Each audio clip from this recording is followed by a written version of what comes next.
Hello, and welcome to 2 Minutes with Terry. We are going to start a new series called Will the Real God Please Stand Up? And today we're going to look at what our view of God is and why it is important in our lives. So let me ask you, what is your view of God? Maybe you haven't thought about it, but this is probably the most important question you will answer for your life because it affects everything that you do. So you may think that God is just in heaven, sitting on his throne, wagging a judgmental finger at you.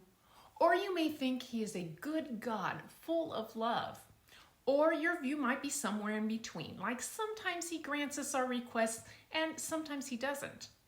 Well, how did we get this view? So let me suggest a few things. A lot of us get our view of God from culture, like media, TV, and movies.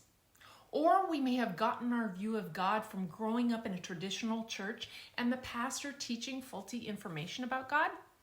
Or we may have gotten our view of God from our experiences or lack of experiences with God. I like what John Mark Comer says. Much of what we read in the news or see on TV or pick up on the street about God and the way he works is wrong. Maybe not all wrong, but wrong enough to mess up how we live. So what Comer is saying here is our view of God determines how we live our lives.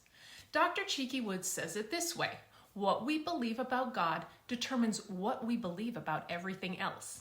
So if our view of God is distorted, then we will have a distorted view of our lives and the people around us. So how can this be? Well, in Genesis 1:26, it states, God said, "Let us, Father, Son, and Holy Spirit, make mankind in our image after our likeness."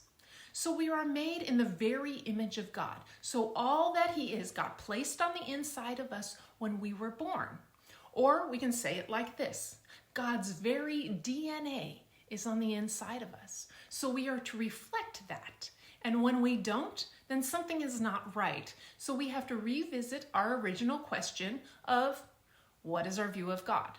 So for us to have a clear view of ourselves and our lives and the people around us, we must know what the right view of God is. And this is what we will pick up on in the next part of Will the Real God Please Stand Up?